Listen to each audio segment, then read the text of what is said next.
I went back and I studied the history of technology, all past technological revolutions. Zero evidence technology causes mass unemployment. In fact, innovation has been the greatest job creating machine in human history, which is completely counter to what everyone believes now, that AI is going to take all the jobs.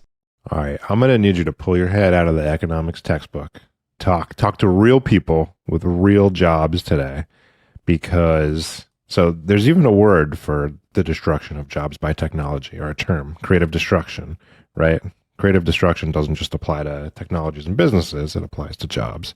And so you start your essay. Why don't you talk to the audience about how you start your essay? That imagine if you knew for certain that 90% of all of today's jobs will disappear. So that actually, you could have said that statement in 1800 and it would have been completely true. So back then, over 80, not almost 90% of Americans worked on farms, and they were terrible. Everyone had a job and they were absolutely terrible. It was plowing fields and planting seeds. And I actually had a conversation with my wife about this last night. It was like, we were talking about stress, and I was like, stress is like living in 1800, working 16 hours a day in a field, not knowing if you're going to survive the winter. That's stress. Yeah. This is not, modern day is not stress. So 1800 or so, 90% of 80% of people work on a farm. 150 years later, or 100 years later, less than 10% of Americans worked on the land. Okay, so you could say all those jobs completely went away or were transformed.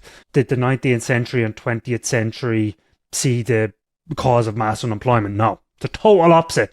You had the greatest employment boom in human history. Those farmers, we ended up creating industries, not living off the land. They built skyscrapers, they worked in factories, they laid railroad tracks, teachers, nurses, office workers, which shaped the modern economy.